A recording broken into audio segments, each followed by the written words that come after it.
اللہ کے حبیب فرماتے ہیں خیارکم من اطعم الطعام ورد السلام.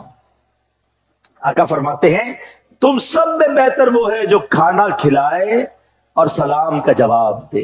ہاں یقیناً غریبوں مسکینوں کو کھلانا بڑا ثواب ہے، لیکن جو اپنے گھر والوں کو بھی کھلائے، دوستوں کو بھی کھلائے، بس کھانا کھلانا یہ شریعت کو بہت پسند ہے. اور اس کی فضیلت کیا ہے کہ بہترین لوگ فرمائے گئے. میں ایک مشورہ دیتا ہوں، آپ اپنی روزی کا کوئی ایک حصہ، بے شک 1% ہے، اللہ توفیق دے 5%، 10%، اپنی جو بھی کمائی ہے نا اس کا کوئی پرسنٹیج طے کر لے. یہ میرا مشورہ آج مان لو، اور اس پرسنٹیج سے کھانا کھلاؤ. آپ یقین کریں آپ کی روزی میں ایسی برکت ہوگی آپ حیران ہو جائیں گے. اچھا اب آپ اس کو، میری بات کو پریکٹیکلی سمجھیے. وہ لوگ جو کھانا کھلاتے ہیں آپ ذرا ان کا سروے کر لیں.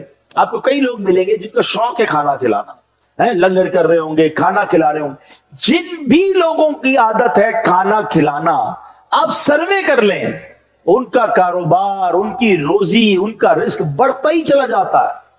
اس کی وجہ کیا ہے کہ یہ شریعت کے پسندیدہ ترین کاموں میں سے ہے. یہ بڑی ضروری چیز ہے.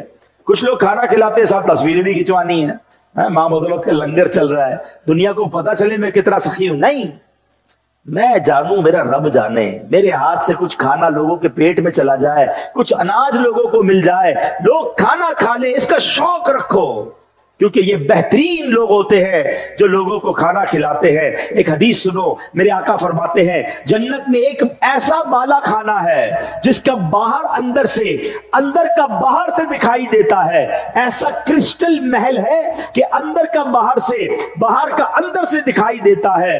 آقا فرماتے یہ بالا کھانا اس کے لیے ہے جو محتاجوں کو کھانا کھلائے. یہ بڑے نیکی کے کام ہیں. اپنی روزی کا، دوبارہ ریپیٹ کر رہا ہوں، اپنی آمدنی کا اپنی حیثیت کے مطابق ایک حصہ کھانا کھلانے میں ضرور خرچ کریں. اس کی برکتیں آپ دیکھیں گے. درود پاک پڑھنے کے بے شمار فضائل و برکات ہیں. کعبے کے بدر الدجا، طیبہ کے شمس الضحیٰ صلی اللہ تعالی علیہ وسلم کا فرمان عالی شان ہے قیامت کے دن لوگوں میں سب سے زیادہ میرے قریب وہ شخص ہوگا جو مجھ پر سب سے زیادہ درود شریف پڑھتا ہوگا. اب ذرا غور کیجئے کیسی اعلیٰ نیکی ہے درود پاک کہ جس سے قرب مصطفیٰ صلی اللہ علیہ وسلم نصیب ہوتا ہے.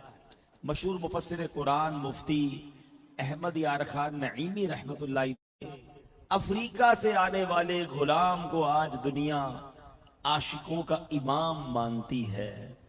کوئی اور نہیں، ہم سب کے آنکھوں کے تارے، ہم سب کے دلوں کی ٹھنڈک، عاشقوں کے امام حضرت بلال حبشی رضی اللہ تعالیٰ عنہ. کیا کمال کی اذان دیا کرتے تھے. آج حضرت بلال کی اذان کے بارے میں بھی سنیں گے. اسلام میں سب سے پہلی اذان کب دی گئی، بلکہ یہ اذان کے الفاظ کس کو سکھائے گئے، یہ اذان کے الفاظ پہلے کس کو بتائے گئے، یہ بھی آج جانیں گے. عشق رسول میں بڑھانے والا موضوع ہے. ہمارے آقا حضرت بلال حبشی رضی اللہ تعالیٰ عنہ مشہور صحابی رسول ہیں. آپ کا مبارک نام بلال اور لقب مؤذن رسول ہے، بلکہ ہمارے پیارے آقا علیہ السلام نے حضرت بلال کو سید المؤذنین یعنی تمام اذان دینے والوں کا سردار کا خطاب دیا ہے. حضرت بلال حبشی رضی اللہ تعالیٰ عنہ سابق الاسلام ہیں، یعنی اسلام کے شروع ہی میں آپ نے اسلام قبول کر لیا. غلامی سے آزادی نصیب ہونے کے بعد سے لے کر پیارے آقا علیہ السلام کے وصال ظاہری تک نبی پاک کی خدمت میں ہی رہے. آپ مؤذن رسول بھی ہیں اور آپ خازن مصطفیٰ بھی ہیں، یعنی نبی پاک علیہ السلام کے جو مالی معاملات تھے اس کا حساب کتاب بھی، ٹریجرر جس کو کہتے ہیں، خزانچی جس کو کہتے ہیں، یہ ذمہ داری حضرت بلال کی تھی کہ نبی پاک علیہ السلام کے پاس جو مال آتا پھر پیارے آقا تقسیم فرماتے، غریبوں کی مدد فرماتے. یہ سارا حساب کتاب جو تھا یہ ذمہ داری بھی حضرت بلال حبشی کی تھی.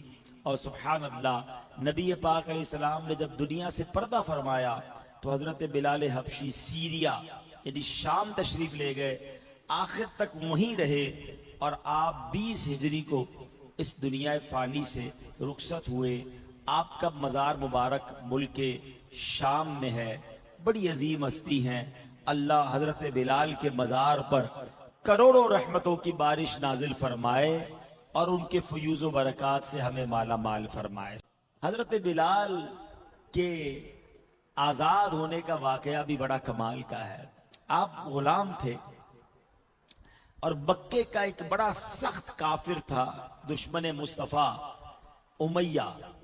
اب امیہ جو تھا وہ حضرت بلال کو جب پتا چلا کہ حضرت بلال ایمان لے آئے تو بڑا ظلم کرتا، پر بہت مارتا، کہتا کہو کہ اللہ ایک نہیں ہے، معاذ اللہ، اللہ کے خلاف، اسلام کے خلاف اس سے بات کہلوانا چاہتا تھا۔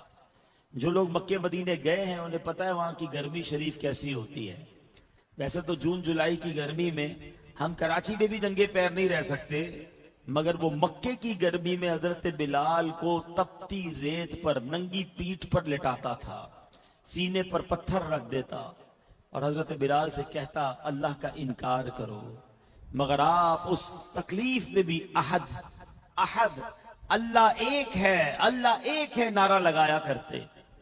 میرے آقا جب وہاں سے گزرتے حضرت بلال پر ہونے والی سختیاں دیکھتے، نبی پاک افسردہ ہو جاتے، میرے آقا کی آنکھوں میں آنسو آ جاتے۔ امیہ بڑا ظالم تھا۔ اب جب حضرت ابوبکر صدیق رضی اللہ تعالیٰ نے دیکھا کہ نبی پاک بلال سے محبت کرتے ہیں اور بلال کا مالک جو ہے وہ آقا جو ہے حضرت بلال پر بڑا ظلم کر رہا ہے، تو ایک بار حضرت ابوبکر صدیق امیہ کے پاس پہنچے اور کہا کہ اے امیہ مجھے بلال خریدنا ہے، بتاؤ کتنے میں دو گے؟ اس زمانے میں غلاموں کی خرید و فروخت ہوتی تھی۔ اب مثال کے طور پہ سمجھاتا ہوں کہ اس زمانے میں 10,000 کا غلام بکتا ہوگا، تو امیہ نے کہا کہ میں نے 20,000 میں دینا ہے۔ میں مثال کے طور پہ آپ کو اماؤنٹ کے ذریعے سمجھا رہا ہوں، ڈبل پیسے، زیادہ پیسے مانگے۔ سیدنا ابوبکر صدیق نے کہا کہ ٹھیک ہے میں 20,000 میں لینے کے لیے تیار ہوں۔ کہا نہیں اب 30,000 میں دوں گا۔ حضرت ابوبکر نے کہا مجھے 30,000 میں بھی منظور ہے۔ کہتا ہے اے ابوبکر اب 40,000 میں دوں گا۔ یعنی کوئی ایک سودا ہو گیا، زبان ہو گئی، ڈیل ہو گئی۔ امیہ دام بڑھاتا گیا، حضرت ابوبکر صدیق اوکے کرتے گئے۔ ایک وقت آیا کہ بڑی مہنگی قیمت میں حضرت ابوبکر صدیق نے حضرت بلال کو خریدا، امیہ کو رقم دی۔ اب امیہ طنز کرتا ہے، حضرت ابوبکر صدیق پر اس نے ایک تانا دیا، ایک طنز کیا کہ اے ابوبکر میں نے تو تمہارے چرچے سنے تھے، تم بڑے عقل مند ہو، بزنس ڈیل بہت اچھی کرتے ہو، سودا بڑا اچھا لیتے ہو، یہ تم نے حبشی غلام کو اتنا مہنگا خرید لیا، اتنے سارے پیسے دے دیے۔ حضرت ابوبکر صدیق کا تاریخی جواب سنیے گا۔ صدیق اکبر کہتے ہیں اے امیہ تو نے کم پیسے مانگے ہیں، تو اور مانگتا میں اور دیتا، تجھے کیا معلوم بلال کی قیمت کیا ہے۔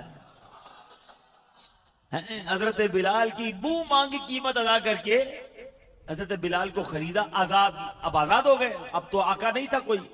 حضرت ابوبکر صدیق لے کر ہم نبی پاک کے پاس آئے اور پیارے آقا کو خوشخبری دی، حضور بلال کو خرید کر لایا ہوں، بلال کو آزاد کر کے لایا ہوں۔ اپنی اس عبادت سے صرف اللہ پاک کی رضا چاہتے ہیں۔ اللہ قرآن میں مزید ان کی شان میں ارشاد فرماتا ہے وَإِذَا جَاءَكَ الَّذِينَ يُؤْمِنُونَ بِآيَاتِنَا فَقُلْ سَلَامٌ عَلَيْكُمْ كَتَبَ رَبُّكُمْ عَلَى نَفْسِهِ الرَّحْمَةِ۔ آسان ترجمہ قرآن کنز العرفان۔ اور جب آپ کی بارگاہ میں وہ لوگ حاضر ہوں جو ہماری آیتوں پر ایمان لاتے ہیں تو ان سے فرماؤ تم پر سلام، تمہارے رب نے اپنے ذمہ کرم پر رحمت لازم کر لی ہے۔ یعنی اے محبوب جب یہ لوگ تمہاری بارگاہ میں آئیں، کون؟ جن میں حضرت بلال ہیں، حضرت صہیب رومی ہیں، وہ صحابہ کرام ہیں فرمایا جب آپ کی خدمت میں حاضر ہوں ان کی عزت افزائی کیجئے، سلام میں پہل کیجئے، انہیں خوشخبری سنا دیجئے کہ اللہ پاک نے فضل کرتے ہوئے اپنے ذمہ کرم پر رحمت نازل، مرتبہ ایسا ہوگا کہ اب اگر وہ کسی بات پر قسم اٹھا لے اللہ وہ قسم پوری فرما دیتا۔ ہمیں کیا معلوم یہ بیچارہ نارمل سے کپڑے والا، بال بکھرے ہوئے ہیں، اس کو کوئی بلا نہیں رہا، اللہ کی بارگاہ میں اس کا کیا مرتبہ ہے؟ اللہ نے اپنے ولیوں کو ایسے لوگوں میں چھپا کر رکھا ہے۔ ہمیں سب سے ادب سے بات کرنی ہے، سب سے پیار سے بات کرنی ہے، بلکہ سچی بات یہ ہے کہ جو جتنا محروم اور جتنا کمزور نظر آئے نا اس کو زیادہ پیار دیا کرو، اس سے زیادہ محبت سے بات کیا کرو۔ مالدار کے آگے پیچھے تو ویسے ہی لوگ گھوم رہے ہوتے ہیں، ہم کہتے ہیں حاجی صاحب سے میں بھی مل لوں، بھائی سارے ہی مل رہے ہیں ان سے، تو اب اس سے ملو نا جس سے کوئی نہیں مل رہا ہے، اس کو پیار دو نا جس کو کوئی پیار نہیں دے رہا ہے۔ مشورہ دیتا ہوں آپ کو، ہماری مسجد میں خادم ہوتے ہیں، صفائی کر رہے ہوتے ہیں، آپ نے دیکھا ہوگا، ٹھیک ہے نا؟ اسی طرح بعض اوقات نماز کے دوران آپ دیکھیں گے، مسجد میں اجتماع میں دیکھیں گے، ایک دو کبھی کبھی ایسے اسلام میں آ جاتے ہیں جن کے ہاتھ پیر پراپر نہیں ہوتے، بات صحیح نہیں کر پاتے، معذور جس کو کہا جاتا ہے، آپ دیکھیں کہ ان سے کوئی نہیں ملتا۔ آپ ایسے بندے کو تلاش کریں، جا کے ہاتھ ملائیں، بلکہ ہمت کر کے گلے لگا لیں، اسے محبت سے پیار سے بات کریں، کیسی طبیعت ہے، کیسا کیا حال ہے آپ کا۔ آپ کبھی کبھی حیران ہو جائیں گے، ان کی آنکھوں میں آنسو آ جائیں گے، کیونکہ بہت دن ہو گئے کسی نے ان سے گلے نہیں ملا ہوگا، ان کی طبیعت نہیں پوچھی ہوگی۔ خادم سے کون بات کرتا ہے؟ دروازہ کھولنے والے۔ کئی بار آپ بینک جاتے ہیں، دفتر جاتے ہیں، کوئی بندہ دروازہ کھول رہا ہے، ارے کبھی اس کو بھی تو رک کے سلام کر لو، وہ بھی مسلمان ہمارا بھائی ہے، غریب ہے تو کیا ہو گیا، رک جائے تھوڑی دیر، کسی گارڈ سے، کسی پولیس والے سے، کسی جناب روڈ پہ کھڑی ہوئی ڈیوٹی دینے والے سے بھی ہاتھ ملایا کریں۔ ٹھیلے والے سے سودا تو لیا، سلام کیا، ریٹ پوچھا کتنے کا آم دو گے، کتنے کا فروٹ دو گے، اگلے ٹھیلے پہ چلے گئے، ارے اس سے پہلے سلام تو کر لے، ہاتھ ہی ملا لے اس بیچارے سے، طبیعت پوچھ لے، صبح سے شام تک اس دھوپ میں اپنی بچوں کے لیے روزی کما رہا ہے۔ ہمیں کیا معلوم اللہ کی بارگاہ میں اس کا کیا مرتبہ ہو، کیا پتا اس کے دل سے کیسی دعا نکل جائے آپ کے لیے۔ کبھی پانی کا پوچھ لے ایسے غریب انسان کو، ایسے پریشان بندے کو۔ یہ طریقہ ہے دل جیتنے کا، اور قرآن خود نبی پاک علیہ السلام سے فرما رہا ہے ان کو دور مت کرنا اپنے آپ سے، مگر ہم دور کر دیتے ہیں۔ اچھا عجیب معاملہ پتہ ہے کیا ہے؟ کسی غریب کو مال مل جائے، کوئی بالکل جس کو کہنا غیر معروف شخص تھا، اچانک مشہور ہو جائے، محلے میں کوئی نہیں جانتا تھا، آج دنیا میں مشہور ہو گیا، آہستہ آہستہ پرانے دوستوں کو بھول جاتے ہیں، اپنی جیسے غریبوں سے دور ہو جاتا ہے، حالانکہ خود بھی غریب تھا، پہلے خود بھی سائیکل پر تھا، آج اللہ نے گاڑی دے دی تو سائیکل والے کو بھول گیا۔ کیوں بھائی؟ تمہیں تو زیادہ یاد رکھنا چاہیے تھا اللہ نے کہاں سے نکال کر کہاں پہنچایا ہے۔ تو عقل مند وہ ہوتا ہے جو اپنی اوقات نہ بھولے، غریبوں کے ساتھ محبت سے پیش آئے، دعائیں لے، ان کی عزت دے۔ آپ بھی آپ آگے سنیں گے، یہ جو انداز ہے نا کہ غریبوں سے دوری رکھنا، گھن کھانا اور جناب ان کو توجہ نہ دینا، یہ تو غیر مسلموں کا طریقہ تھا نا۔ آپ نے دیکھا نا، ان لوگوں نے شرط لگائی تھی کہ حضور ان غریبوں کو دور کر دے پھر ہم ایمان لائیں گے، ہمیں حضور کے پاس وی آئی پی ٹریٹمنٹ چاہیے۔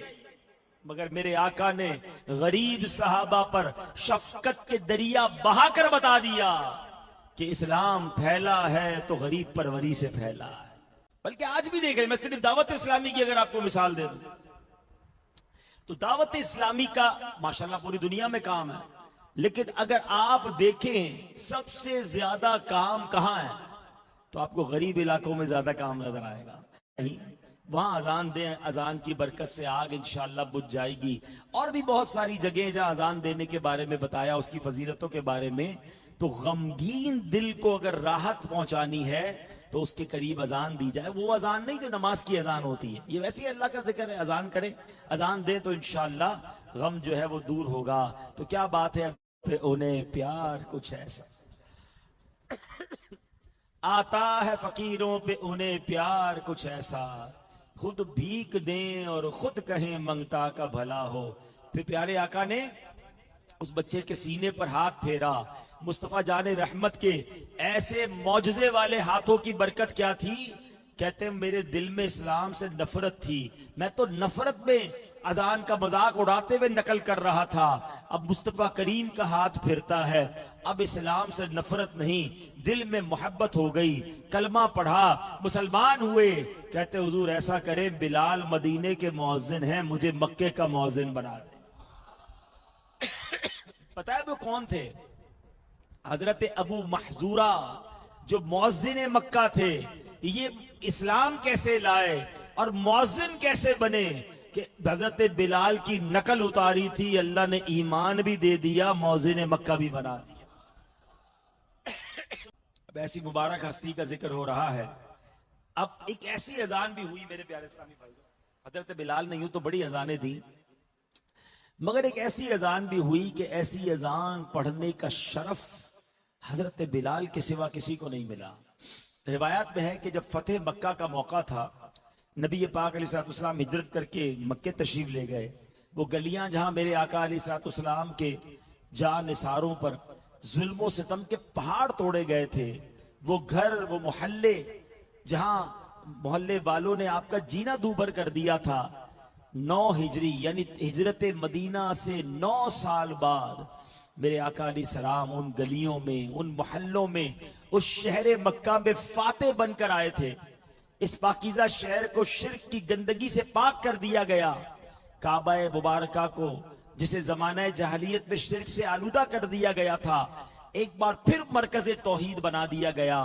بڑے بڑے سرداران مکہ موجود تھے، کہہ لیجئے کہ مکے والوں کی نگاہیں نبی پاک کی طرف اٹھی ہوئی تھیں۔ اب ظہر کا وقت ہوتا ہے، میرے آقا نے اپنے سچے عاشق حضرت بلال حبشی کو یہ شرف بخشا جو اس سے پہلے کسی کو کرنا شروع کر دی کہ یہ مسلمانوں نے کیا کیا، یہ مسلمانوں کے نبی نے کیا کیا کہ جناب ایک غریب حبشی غلام کو کعبے کی چھت پر چڑھا دیا۔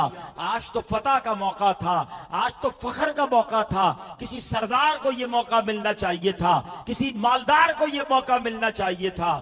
یہ آپس میں باتیں کر رہے تھے، جبریل امین حاضر ہوئے، نبی پاک کو یہ بھی بتا دیا کہ حضور بلال کے بارے میں یہ باتیں ہو رہی ہیں، اور قرآن کی یہ آیت لے کر نازل ہوئے جس کا حصہ کیا ہے؟ ان اکرمکم عند اللہ اتقاکم، فرمایا بے شک اللہ کے ہاں تم میں زیادہ عزت والا وہ ہے جو تم میں زیادہ پرہیزگار ہے۔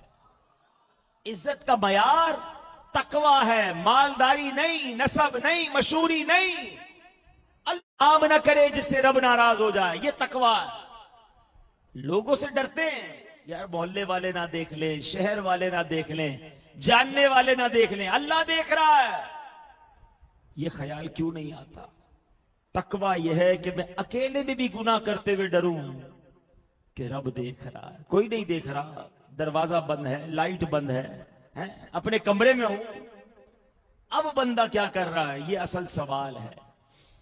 بڑا پیارا ایک جملہ ہمارے نگران شورا فرماتے ہیں کہ ہو ایم آئی، میں کون ہوں، آپ کون ہیں، میں اچھا انسان ہوں یا نہیں ہوں، کیسے پتا چلے؟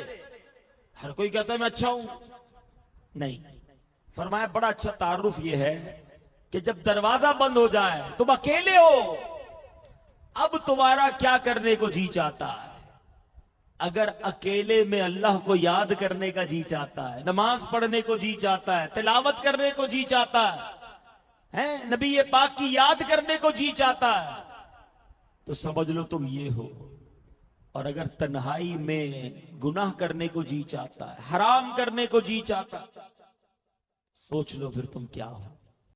تعارف تو اکیلے میں ہے نا، کہ جب کوئی نہیں دیکھ رہا تو میرے اندر سے کیا نکلتا ہے، اچھائی یا برائی؟ ہر بندہ اپنے بارے میں غور کرے۔ اور اللہ کی بارگاہ میں عزت والا کون ہے؟ جو تقوی والا، جو پرہیزگار۔ عاقبۃ للمتقین، اور بے شک آخرت کس کے لیے ہے؟ متقیوں کے لیے ہے۔ ہاں، متقی نوازے جائیں گے، جنت کی نعمتوں میں ہوں گے۔ اللہ مجھے اور آپ کو حضرت بلال حبشی کے صدقے متقی بنا دے۔ حضرت بلال کا ذکر ہو اور اس اذان کا ذکر نہ ہو جو آپ نے میرے آقا کے پردہ، دنیا سے پردہ فرمانے کے بعد دی، تو بات پوری ہوتی نہیں۔ معاملہ یہ تھا کہ حضرت بلال یوں تو مؤذن ہیں،